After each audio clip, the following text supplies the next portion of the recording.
The morning of my father's funeral in Boston was grey and bitterly cold. A November rain beat down against the stained glass of Holy Trinity, the old church where he'd once sung in the choir as a kid. I stood by his casket, tired, shivering, barely holding it together, while friends and distant relatives lined up to murmur words of sympathy. In the chaos of umbrellas and wet coats, my Uncle Frank found me, moving with the confidence of a man used to taking charge. Frank always wore the same sly smile, as if every family gathering was a game of chess only he could win. He put a hand on my shoulder, gentle but somehow performative, and leaned in so only I could hear. "Alison, can we have a word in private about your father's affairs?" I nodded numbly, letting him guide me away from the crowd and into a side chapel. Inside, my cousins Nick and Amanda were waiting. Nick looked every bit the Ivy League grad, posture perfect in a charcoal suit, his phone in one hand and the other in his pocket. Amanda, always immaculately dressed, clutched a stack of tissues she didn't seem to need. Next to them stood a thin, grey-haired man in a rumpled suit, Mr. Rose, their family lawyer, whom I barely knew. Frank cleared his throat and surveyed the empty room, as if making sure no one would overhear. He shifted into a tone that was both patronizing and oddly rehearsed. "Alison, I know this isn't the best timing," he said, "but we really need to discuss the will. Your father made some significant changes in his last months." My stomach clenched. I'd seen the signs. Family meetings held without me, the sudden hush when I entered a room, the closed doors at Thanksgiving. None of it was a surprise. What kind of changes? I managed, though I already suspected the answer. Frank's lips twitched. "Well, your father grew concerned about your lifestyle choices. 31 and still unmarried, no kids, living in that cramped apartment in Cambridge, working at a non-profit," he let the implication hang. Amanda picked up the thread with an unconvincing softness. "Dad and Uncle Frank talked a lot about what it takes to run a family business. We all agreed that handling green tech, the investments, the Newport house. It's a massive responsibility. Business experience matters, Alison. Good intentions aren't enough." Nick nodded, a picture of solemnity. Managing millions isn't something you learn working at a shelter. The lawyer, Mr. Rose, stepped forward. "Miss Green, I'm afraid your father's latest will exclude you from inheriting the estate. All assets, real estate, the company, investments, and the main cabin will pass to Nick and Amanda. Your father's intent was clear." He opened a manila folder and showed me the will. My father's signature was there, but it was weak, shaky, evidence of how frail he'd become after months of heavy medication. I swallowed hard, barely trusting my own voice. When was this will prepared? "July 15th, and Mr. Rose replied. Your father called my office himself, said he wanted to make some urgent changes for the good of the family." Frank put on an expression meant to seem empathetic but came off as smug. "Alison, your father loved you, but he was thinking of the business. Nick has an MBA from MIT. Amanda's got her finance degree from Columbia. They're ready for this." Amanda chimed in, "It's not about being cruel. It's about protecting what your dad built." There it was. The verdict I'd sensed coming for months but still felt like a slap. The message was clear. I was the family disappointment, unfit to inherit. They expected me to crumble, to thank them for offering scraps from the table. But I didn't flinch. I simply nodded and pulled out my phone, as if I'd just remembered something important. "If you'll excuse me," I said quietly, I need to make a call." I stepped away to the back of the chapel, pretending to dial. My heart hammered, but my mind was crystal clear. These people had written me off. What they didn't know was that I'd spent the last 5 years working beside my father, running late-night audits, meeting vendors, researching competitors, quietly becoming the only person he truly relied on. No one had seen the emails that sent me during his last hospital stays, or the quiet conversations we'd had about legacy, about purpose. No one knew about the trust. As I pressed my phone to my ear, my mind raced with memories, driving Dad to appointments, sleeping in a hospital chair, listening to him recount every hard lesson he'd learned building green tech from nothing. He never once said he doubted me. In fact, his last words to me, words I'd never share with this crowd, were, "You're the only one I trust with everything."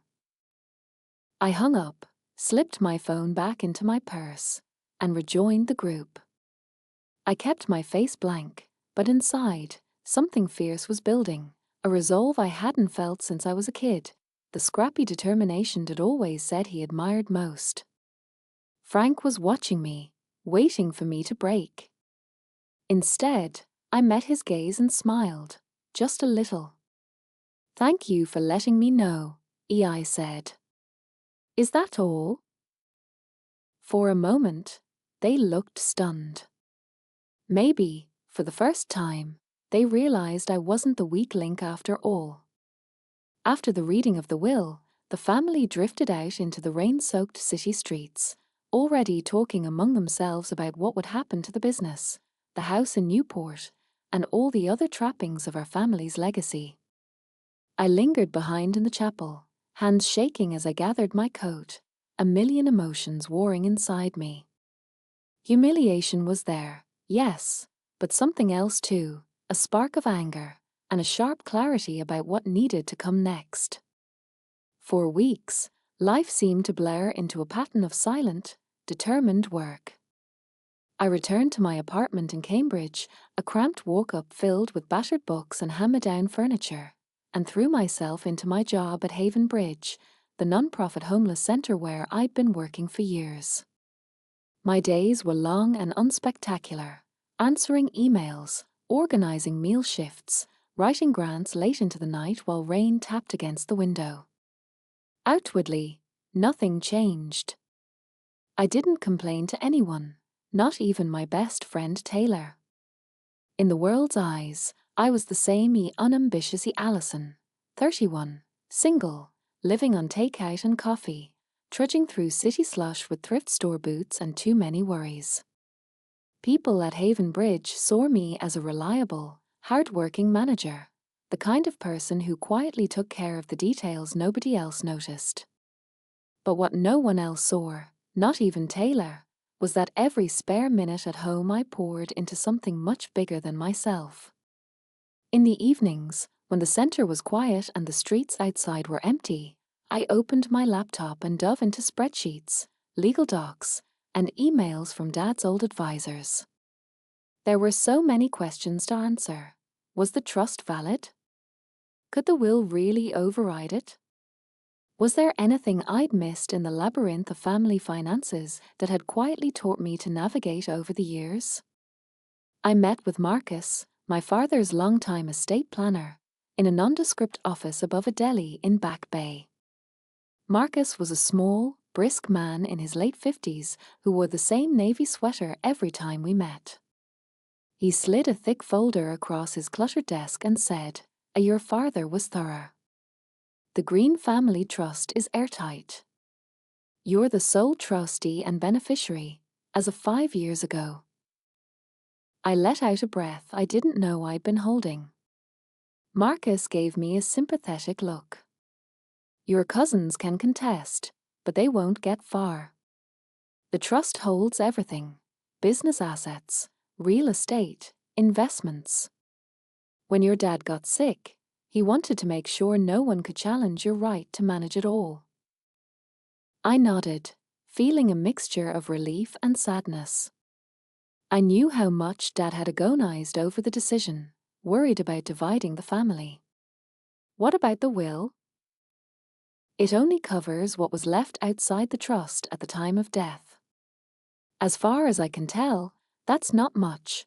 A couple thousand in a checking account, an old Subaru. The rest was already secured. Over the following weeks, I kept my routine as ordinary as possible. I worked long hours at Haven Bridge, taking on extra shifts, organizing a holiday fundraiser, writing a speech for a city council meeting about affordable housing. The staff noticed my focus, but no one suspected what I was handling in my orphars. At home, I spent evenings going through old emails and files Dad had given me, notes about the company's challenges, lists of employees he considered family, even private journal entries about his hopes for my future. I remembered nights sitting in his hospital room, him pressing my hand and whispering, "You know what matters, Ali. Don't let them tell you otherwise." Taylor, always quick to notice a mood shift, asked me over cheap takeout one night, "Are you okay, oh? You seem, I dunno, tougher lately." I shrugged. Just tired. Lot going on at work. She grinned. You, tired? You're like the Energizer Bunny with a coffee addiction. If you ever start a business, I'll be your first customer. I laughed, but inside, the idea struck a chord.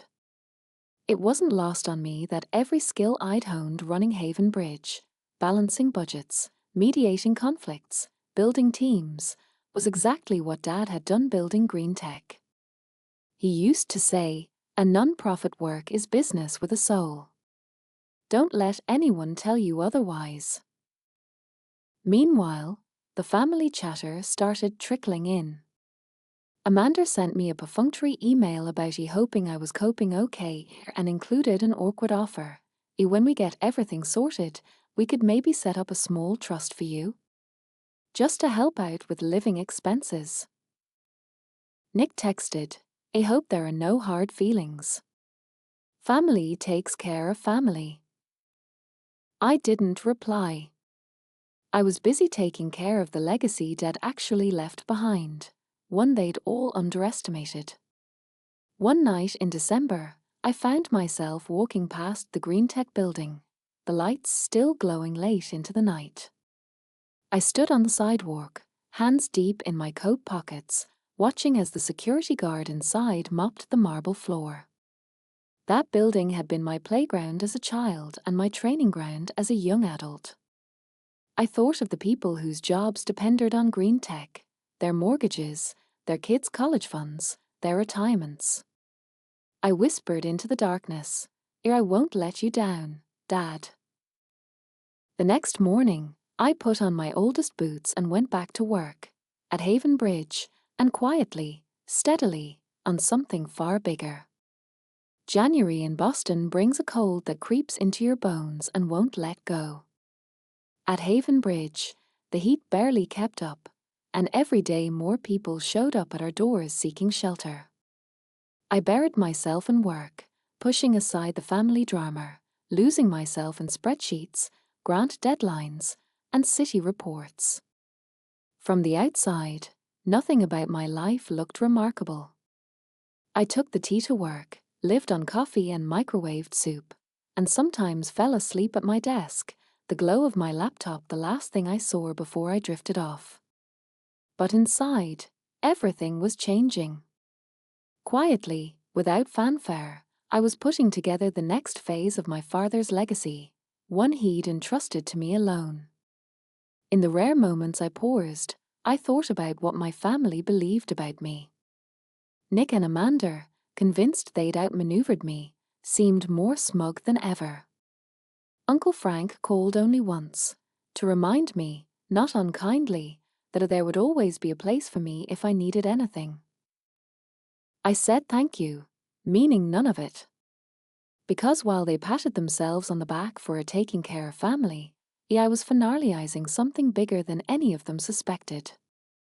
The city was still hungover from the holidays when Marcus, my father's trusted advisor, called me into his office again. "Oli, it's time," he said, sliding a thick stack of papers across his desk. "All assets in the Green Family Trust can now be moved at your discretion. What would you like to do?" My mind raced through late-night conversations with Dad, his hopes for making a difference, his belief that wealth was only valuable if it could change lives. I knew exactly what I wanted. "Transfer everything to the Allison Green Community Foundation," I said, my voice steady even as my heart thudded in my chest. "All of it, the company, the real estate, the investments. I want the foundation to control the assets." That's what Dad wanted. Marcus looked up, eyebrows raised. "That's a bold move, Allison. Once it's done, it can't be undone." I nodded. "That's the point." He gave me a small, proud smile. "You're your father's daughter." The transaction took less than an hour. By the time I walked back out onto Boylston Street, nothing about Boston had changed. The same grey slush on the sidewalk, the same rush of traffic, but my entire life had shifted. For 2 weeks, I said nothing to my family. I worked my regular shifts, helped Taylor organize our annual cold weather drive, attended city meetings and drafted proposals. Each day, I felt lighter, as if some invisible burden was finally lifting.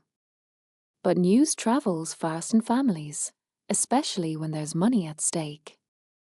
I was in the middle of a staff meeting at Haven Bridge when my phone buzzed with a call from Amanda. I let it go to voicemail. 3 minutes later, Nick called. By the time I finished my shift, there were 12 missed calls and a dozen texts, all variations of the same message: "Call us. It's urgent." That night, I walked home through the bitter wind, feeling a strange sense of peace. I didn't owe them anything, not an explanation, not an apology. Dad had trusted me to do the right thing, and I had. Still, I braced myself for what was coming. The next afternoon, the storm hit. Amanda, Nick, Uncle Frank, and Mr. Rose requested a family meeting at Frank's townhouse in Beacon Hill. I arrived to find the room buzzing with nervous energy, the air thick with anticipation and accusation. Frank started gently. "Allison, we're a little confused. It seems the Green Family Trust's assets have been transferred to a charitable foundation under your control." Amanda couldn't hold back. "Why would you do that? Those assets belong to the family. To us. Dad left everything to Nick and me." Nick's voice was tight, his face pale. "Do you even realize what you've done? Green Tech, the Newport house, the investments, you just gave all that away?"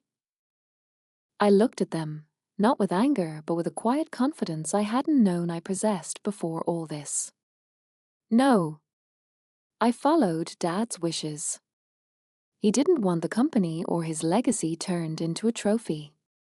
He wanted it to serve the community, to mean something real. That's what the foundation is for. Mr. Rose, the lawyer, shuffled his papers and looked at me over his glasses. "The will states the estate goes to Nick and Amanda. Are you prepared for a legal challenge?" I didn't flinch. The will only covers what Dad personally owned at the time of his death, which, as far as I know, was a used Subaru and about $2,000 in his personal account. The trust, everything else, was transferred long before he passed, legally and with full capacity. I have the documents if you want to see them. Frank tried to soften his tone. Alison, be reasonable. We're family. Surely there's a way to work something out. I shook my head, feeling a surge of strength. For years, I was left out of meetings, ignored at family dinners, written off as a failure. You all made assumptions about my abilities, my intentions, even my character. But Dad saw what you didn't. He saw the work I put in, the nights I stayed at the hospital, the weekends I spent helping him manage the business. This was his choice, and now it's mine to honor it.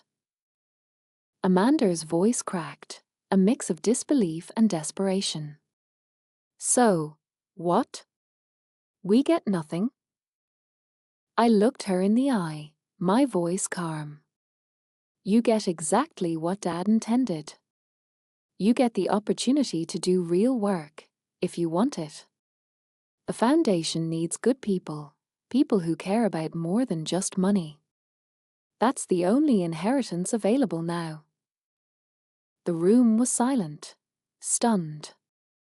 For the first time in my life, I realized I held the power, not out of spite, but out of respect for the legacy Dad had truly wanted. The family meeting in Uncle Frank's elegant townhouse ended in stunned, uncomfortable silence. I left first, walking down Beacon Hill's icy cobblestone streets, my boots crunching through old snow, feeling oddly light.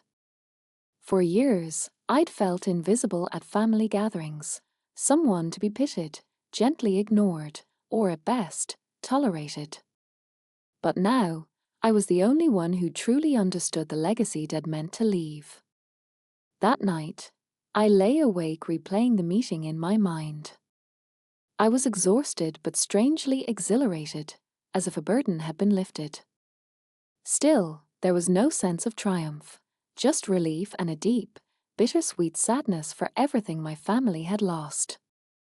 Not in money, but in trust. By morning, my phone was flooded with messages. Some were angry, some desperate, some just stunned. Amanda's first text was a string of question marks. Nick sent a one-line email, "Let's talk." Uncle Frank called and left a voicemail sounding both tired and wounded. But I knew the real fallout was only just beginning. At Haven Bridge, I kept my head down. Work became my sanctuary, helping a new mom find safe housing, negotiating with city officials for more funding, writing late-night proposals with Taylor by my side. I let the world believe I was still Justy Allison from the nonprofit, quietly laboring, never drawing attention. But behind the scenes, the Green Family Foundation was moving forward. Marcus and I met nearly every day.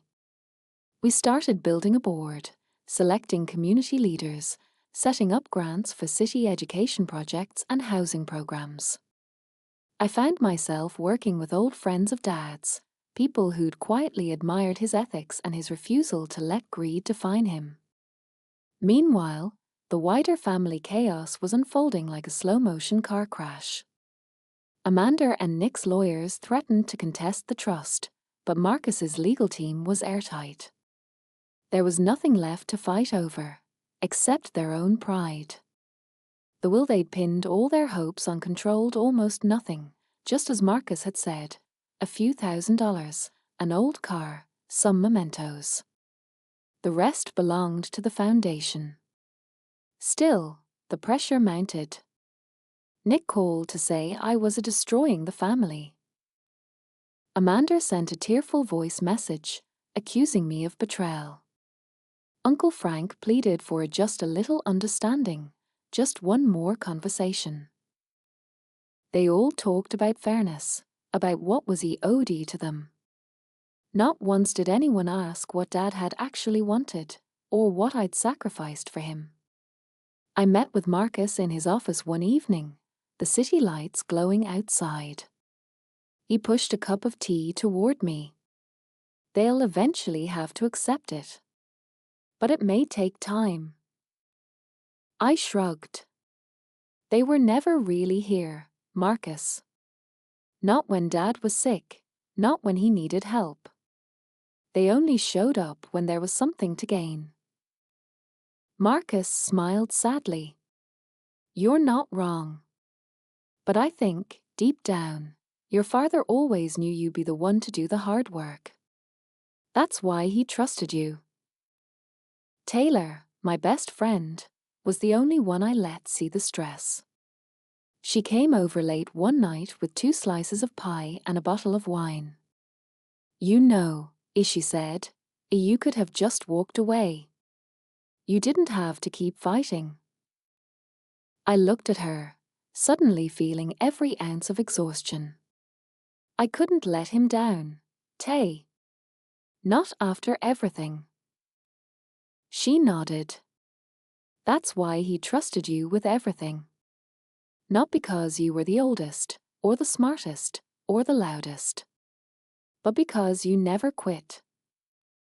The days blurred together, long hours at the foundation, late nights at the shelter, barely any sleep. I found myself missing Dad more fiercely than ever. I kept hearing his voice in my head, the last words he whispered before he died. It's yours now, Ali. Make it matter.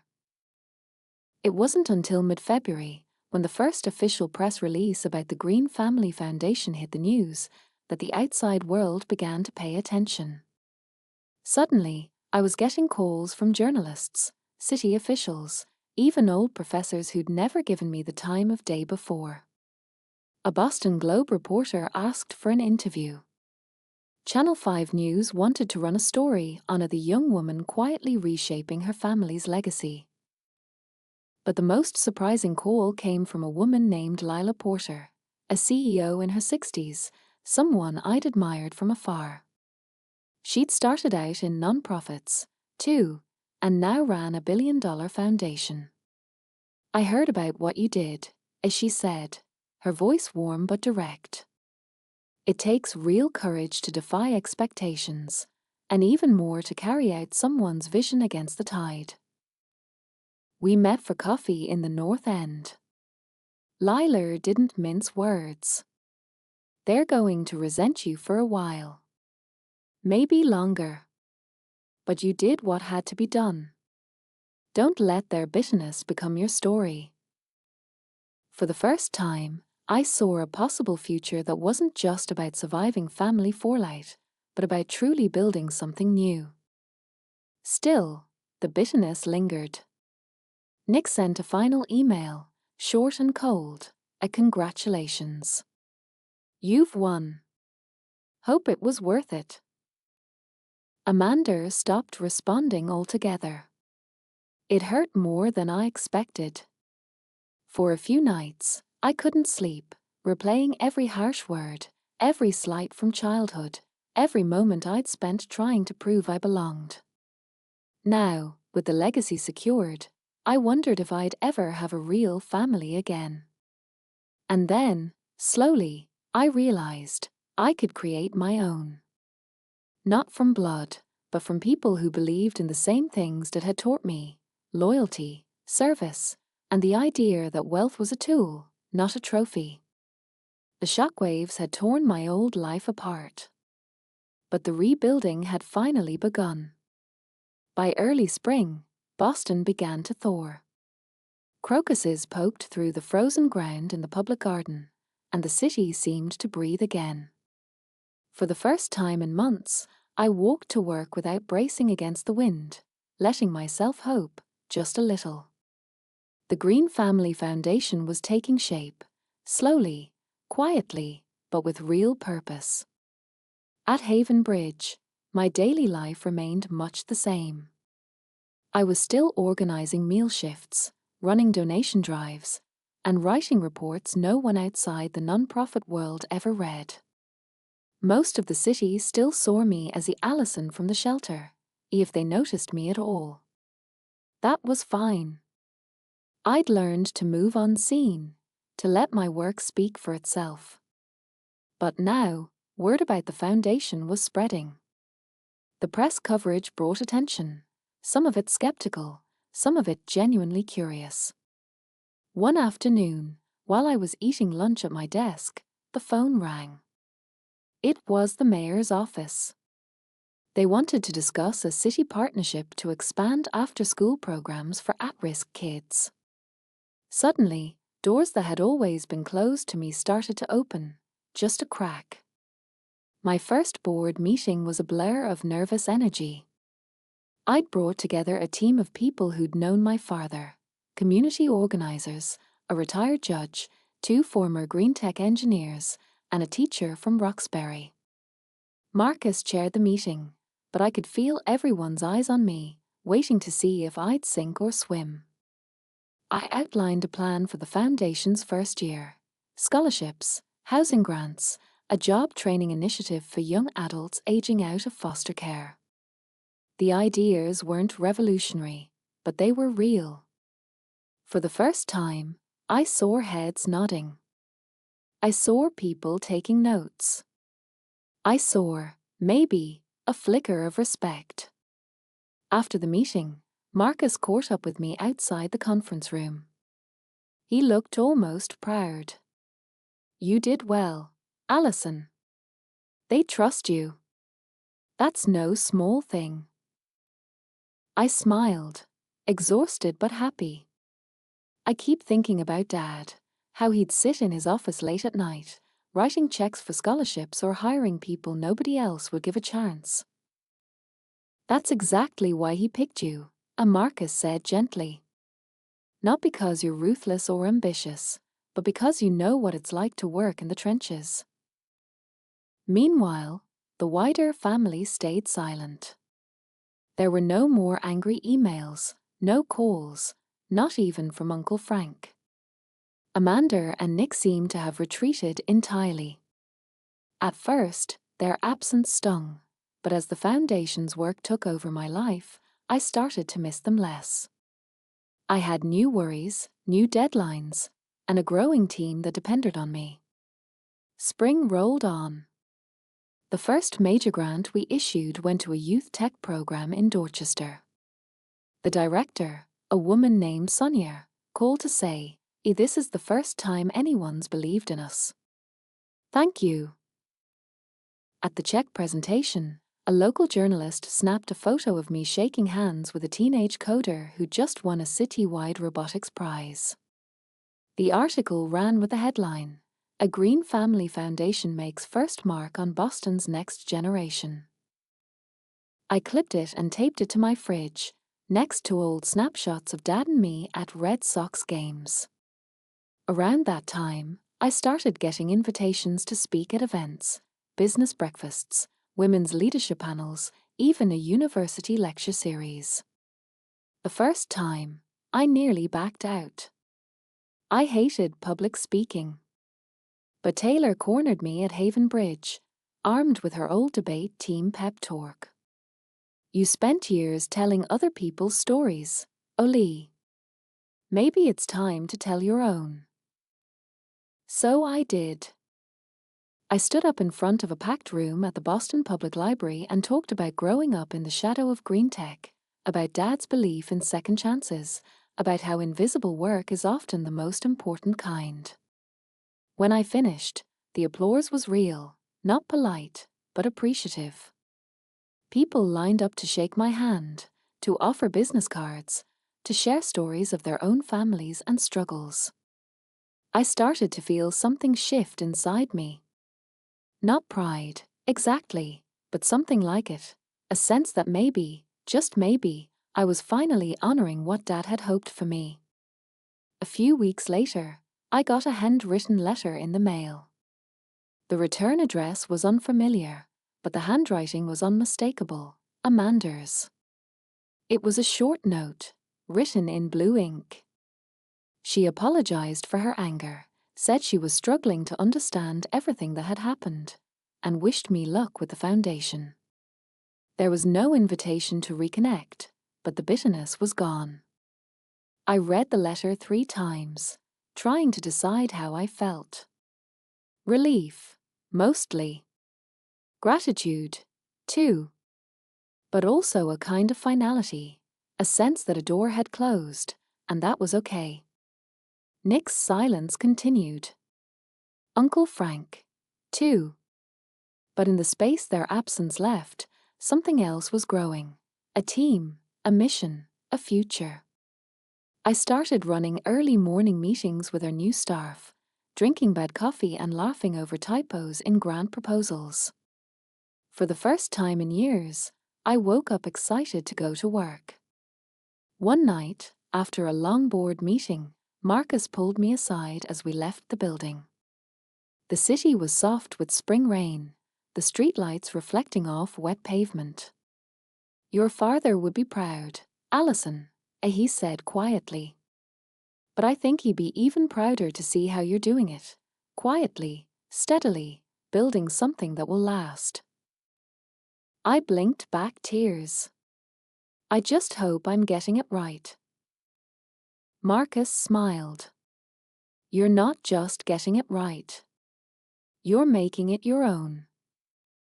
As I walked home, I felt the first true taste of victory. It wasn't about winning over my family or proving anything to anyone. It was about building something that mattered, for myself and for Boston, a legacy not measured in money, but in hope. Late spring in Boston brought more than just sun and flowers. It brought a sense of possibility I hadn't felt in years. The Green Family Foundation had quietly become a force in the city. I found myself waking up before dawn, excited for whatever the day would bring, and often stayed late into the evening in my office overlooking the Charles River, planning new projects and reading proposals. But the real victory wasn't in the grants or the newspaper stories. It was in the unexpected ripple effects the foundation was having on people's lives. Every week, a new story would reach my desk. A single mom who'd completed her first semester at community college thanks to a scholarship. A veteran who'd landed a job after months of homelessness. A teenager who built a coding app in one of our after-school programs and was now tutoring younger kids. Each time, I remembered Dad's old refrain, money only matters if it does good. The rest is just numbers on a page. Still, the work wasn't easy. Running a foundation meant making tough choices, sometimes saying no to projects I cared about because resources weren't infinite. There were difficult board meetings, disagreements about priorities, moments when I wondered if I was in over my head. But for the first time, I felt like I was growing into myself, becoming the kind of leader that had quietly hoped I'd be. One morning, as I was reviewing a report on housing initiatives, Marcus stopped by my office. He carried a file and wore that look he reserved for serious conversations. There's something you should see, he said, handing me a stack of letters. These came in from the families in our housing program. I started reading. The notes were simple, handwritten thanks, a child's drawing, a parent describing how the grant meant a new start. As I read, the exhaustion of the past months melted away. I realized the real inheritance that had left me was this sense of purpose, of connection to something greater than myself. Meanwhile, the news about the foundation kept circulating. People who'd once looked down on my immodest and non-profit career now reached out for advice, partnerships, or even jobs. I received an email from a former classmate at Harvard, someone who'd barely spoken to me at reunions, asking if there was a place for him on our advisory board. I laughed when I read it. Not because I was vindictive, but because it felt like a full circle, proof that you never really know the value of someone's work until you see what grows from it. But the biggest surprise came one Thursday afternoon. I was meeting with Sonia, the director of the Youth Tech program, when the front desk buzzed. "There's someone here to see you," said the receptionist. "He says it's important." I walked out to the lobby and there stood Nick, my cousin, once so confident, now looking out of place in a wrinkled suit. He hesitated. "Can we talk?" We sat in the tiny staff kitchen, mugs of coffee in hand. Nick stared into his, searching for the right words. "I owe you an apology," he said finally. "For everything. For doubting you. For thinking you weren't up for this." He explained that he tried to contest the trust but soon realized there was no case. At first, he was angry. But watching the foundation grow and seeing the good it was doing had changed something in him. "I spent so long thinking success was about winning, about having the most. I missed what Dad and your dad were trying to teach us. I see that now." The conversation was awkward, raw, but real. By the end, Nick asked if he could volunteer with the job training program. "I need to do something useful," he said. "I want to help, even if it's entry level. I want to start over." For the first time in months, I felt a weight lift off my chest. Not forgiveness, exactly, but a sense that the story wasn't finished. Maybe there was room for a different kind of family, built on effort and second chances, not just old grievances. Word spread. Amanda, too, reached out, first with small questions about the foundation's work, then later asking for help with a community project she'd started in her neighborhood. Slowly, awkwardly, my cousins began to re-enter my life, not as entitled heirs, but as people learning the value of real work. At a foundation staff meeting, Taylor joked, "Your family might just turn into do-gooders yet." I grinned. Stranger things have happened. The change didn't erase the past or fix every hurt.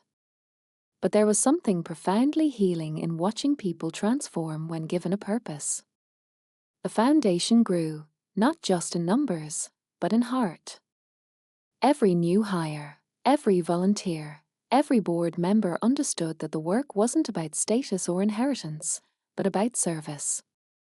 And every time I spoke to a group, students, city leaders, families at a food drive, I finished with the same message: we are more than the sum of our setbacks. True legacy is built on what we give, not what we keep. One evening, as I was leaving the office, I paused to look at the city spread out before me.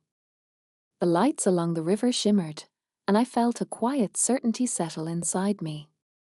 This, I realized, was the moral victory I'd been searching for, not just proving myself, but creating something lasting. And in that moment, I understood Dad's greatest gift wasn't the money, or even the business. It was the freedom to choose a different path, to build a life measured not by what I'd inherited, but by what I was willing to give away. Just as I was starting to settle into the new rhythm of my life, the foundation was thrown its first real curveball. It began as a rumor, murmured in non-profit circles, then appeared in a pointed editorial in the Boston Herald. Should private family foundations wield so much power in shaping city policy? A local councilman publicly questioned our involvement in affordable housing, suggesting favoritism and lack of transparency. The foundation's rapid impact, what was once our greatest strength, had suddenly become the center of controversy.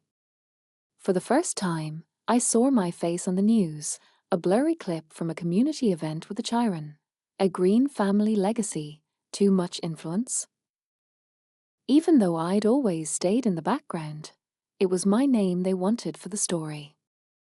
Marcus called me the morning the story broke. "Stay calm," he advised, his voice calm as ever. "This is part of the work. The more good you do, the more people question your motives. We'll respond with facts, not emotion." But it still stung. For weeks, I'd worked 16-hour days, sacrificing sleep, friendships, even my sense of privacy, only to be painted as an outsider using family money for personal power. There were whispers in meetings, nervous glances from city officials. For a few nights, I lay awake, wondering if maybe Nick and Amanda had been right. Maybe I wasn't strong enough for this. Taylor noticed before anyone else. She found me in my office, late at night, staring blankly at a pile of paperwork. "You're not quitting," she said flatly, perching on the edge of my desk. "You're just scared. And you should be. Big change always pisses people off." I laughed, grateful for her bluntness. "I just don't want to let Dad down. Or ruin what we've started." She shook her head. "Alison, you can't control how people see you. You can only control what you do next." So, I did what Dad would have done. I invited the critics in. We organized an open house at the foundation. We invited council members, journalists, even the people who'd written the harshest articles. For an entire Saturday, we gave tours, answered tough questions, opened our books. We showed them exactly where every dollar was going. It wasn't a magic fix. Some remained skeptical. But the transparency made an impression. Sonia, the director from Dorchester, stood up at the meeting and told the room, "I've never seen this level of accountability in any foundation, big or small. Alison isn't just throwing money around, she's building something that will last." The tide began to turn, slowly. A prominent city official, who'd been silent during the controversy, called me after the open house. "You took the punches and kept going," he said. "That's leadership. Boston needs more of it." But the real support came from places I never expected. Former Green Tech employees reached out to volunteer. A teacher from Dad's old neighborhood sent a note, "Your father would be proud. Not because you're giving, but because you're teaching others to give, too." Even Amanda, who'd avoided the foundation for months, called to say she wanted to start a literacy program in her local school, and asked if I would mentor her through the process. Nick, too, stepped up, quietly handling PR for the job training program, using the skills he'd learned in business school for the good of the foundation. He still struggled with his pride, but he put in the work. I saw him patiently guiding volunteers, helping immigrants with resumes, never asking for attention or thanks. We found a new rhythm, not sisters and cousins fighting over scraps, but colleagues, partners, maybe, one day, friends. Taylor, who'd started as a part-time volunteer, became the foundation's new director of community engagement. She was a natural, a whirlwind of enthusiasm and heart, organizing city-wide days of service, rallying students and retirees, reminding us all why we did this in the first place. Under her leadership, our team doubled in size. For the first time, our staff meetings were filled with laughter and real camaraderie. There were still critics. There always would be. But each challenge made us stronger. And every time I faced doubt, I remembered the first lonely winter, when the only thing I had left was Dad's faith in me. Now, I had a team, a family, in the truest sense, who believed in the work, not the name on the building. One Friday evening, after a long week of interviews and meetings, Marcus joined me on the foundation's roof terrace.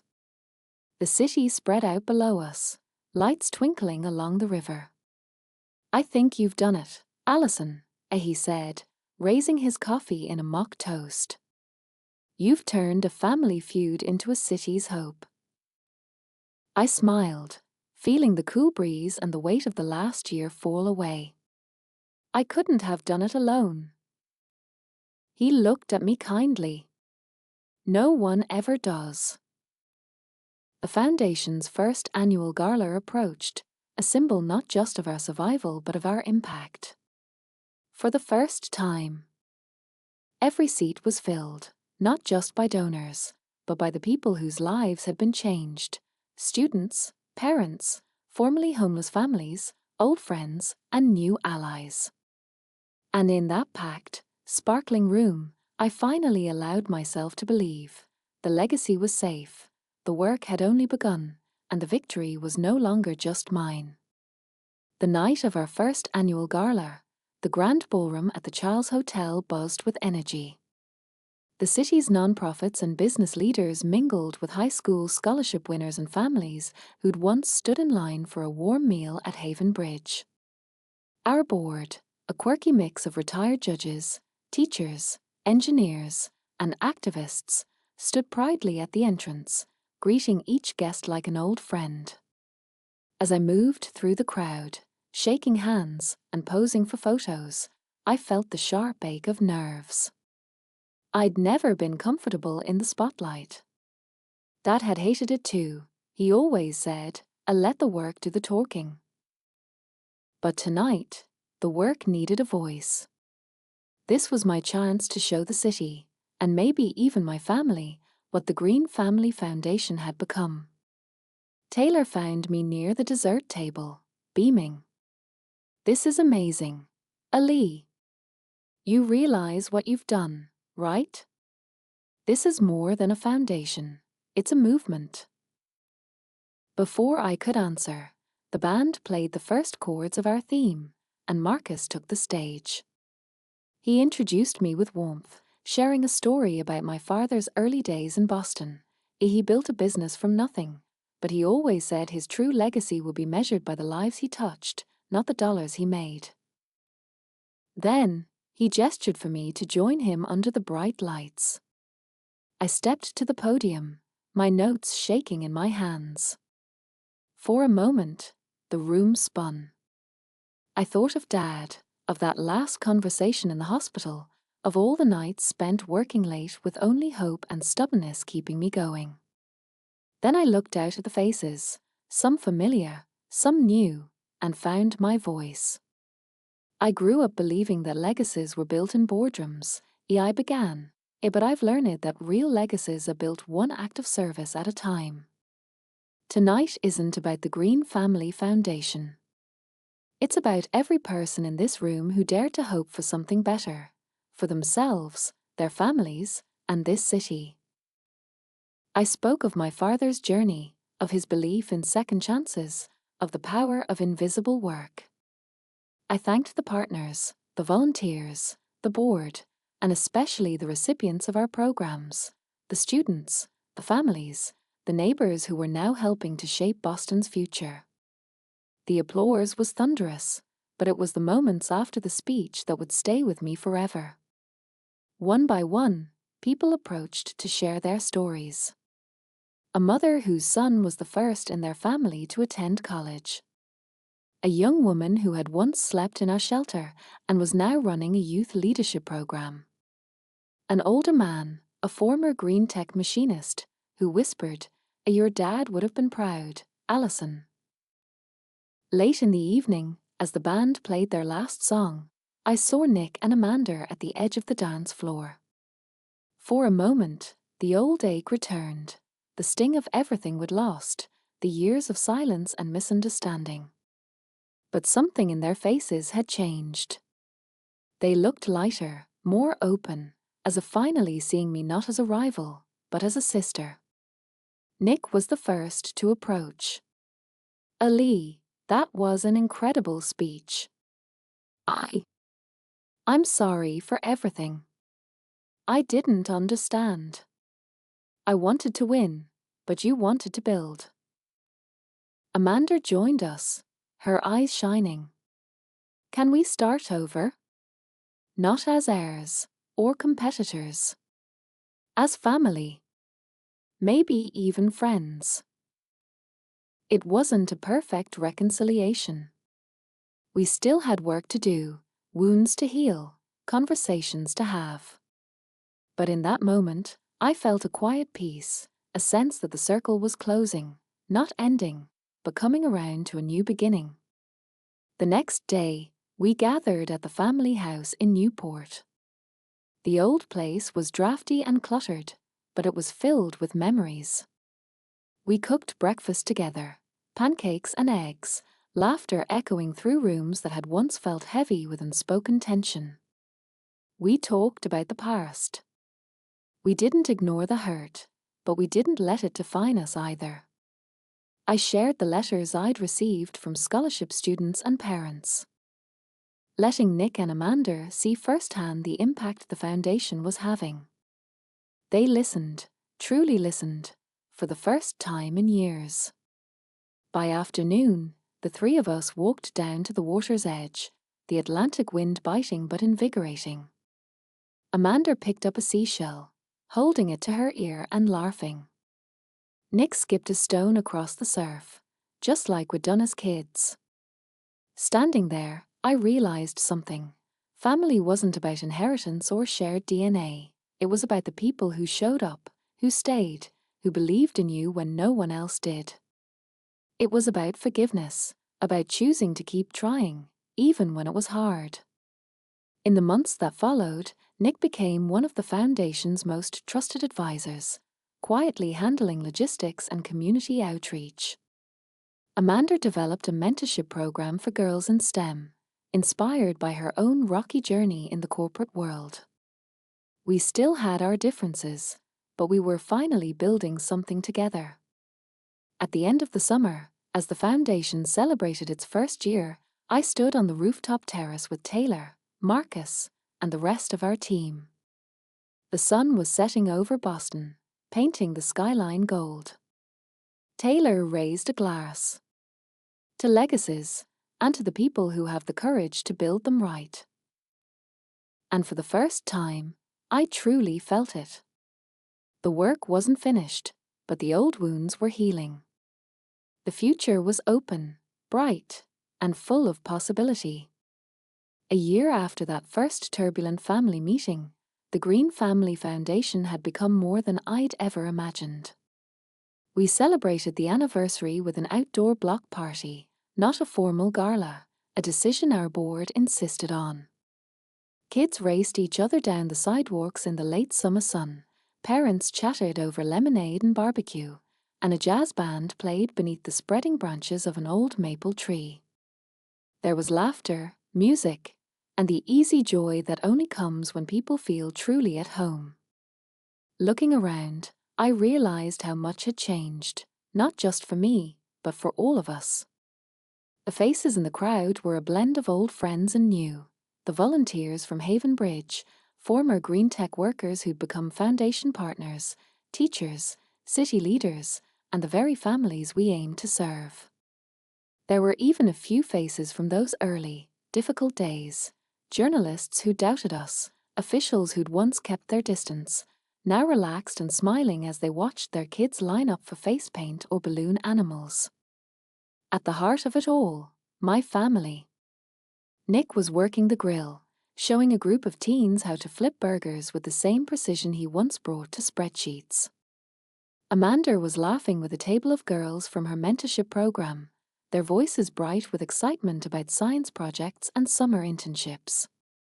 Uncle Frank, who had once called me naive, was quietly refilling water pitchers, occasionally sharing stories of Dad's stubborn optimism with anyone who'd listen. Taylor, ever the spark in our engine, darted from tent to tent making sure everything ran smoothly, her phone buzzing with texts and reminders but her eyes always alert for someone who needed a hand or a joke to break the tension. And Marcus, wise and steady as always, lingered at the edge of the crowd, taking it all in. He caught my eye and gave me a small nod, as if to say, "See? This is what you built." Yet, I knew it wasn't just me. If this journey had taught me anything, it was that legacies aren't solo projects. They're mosaics built from hundreds of hands, small kindnesses, and second chances. When the music paused for announcements, the crowd gathered by the makeshift stage. I felt a familiar flutter of nerves as Taylor pressed the microphone into my hand. I spoke simply, from the heart. 1 year ago, I stood before you wondering if we could really change anything. Tonight, looking at all of you, I know the answer is yes, but not because of any one person. because we did this together. I thanked the partners, the staff, and especially the families, the single dads, the new immigrants, the resilient kids who'd found a place to thrive. I thanked my siblings, who'd found their own way to serve, and I honored my father, who had started it all with a simple belief that every life mattered, and every person deserved a chance. As the crowd applauded, I thought about the journey here, the pain of exclusion, the lonely months of silent work, the moment of decision when I'd chosen to put everything on the line for a different kind of future. I remembered the anger, the exhaustion, the fear that I might never be enough. But most of all, I remembered the spark that carried me through, Dad's trust, and the certainty that service was the only legacy worth fighting for. After the speeches, the party continued late into the evening. The streetlights came on, kids ran through sprinklers in the park, and old friends reminisced about days gone by. Amanda and Nick found me by the lemonade stand. Amanda squeezed my shoulder, her eyes shining with pride. "Look at all this, Oli. This is what a real inheritance looks like." Nick smiled. "We might not have gotten the company or the big house, but we gained something better. Purpose. Family. A second chance." We stood together, watching the celebration unfold, not as heirs to a fortune, but as stewards of something far more precious. In the months that followed, the foundation expanded. We built partnerships with schools, launched new initiatives for veterans, and supported small businesses across the city. We weathered setbacks, celebrated victories, and never lost sight of our mission. Sometimes, when doubt crept in, I'd reread the letters from students and parents, reminders that the work was making a real difference. Taylor and I would often meet on the rooftop at sunset, surveying the city we'd come to love. Sometimes we'd talk about the future, sometimes about Dad, sometimes just about the ordinary joys of another good day. I realized, in those quiet moments, that I had found not only my father's legacy but my own. I'd learned that courage wasn't about never being afraid, but about moving forward even when you are. That forgiveness is a process, not a finish line. And that family, by blood or by choice, is built every day in small acts of trust and generosity. On the anniversary of Dad's passing, we gathered as a family on the old porch in Newport. We shared stories, laughter, even a few tears. Amanda presented a framed collection of photos from the past year, kids graduating, families moving into new homes, volunteers grinning at our block party. In the center was a single snapshot of Dad, beaming in his Red Sox cap, arms slung around the three of us. As the sun set over the Atlantic, I felt something I hadn't felt in years: peace. We had made mistakes, suffered losses, fought old battles, but would found our way back to each other, and to the kind of legacy that could never be measured in dollars or deeds alone. And as I looked out at the faces I loved, I understood, finally, what Dad had meant. Legacies aren't about what you leave behind. They're about what you build together, one day, one act of kindness at a time.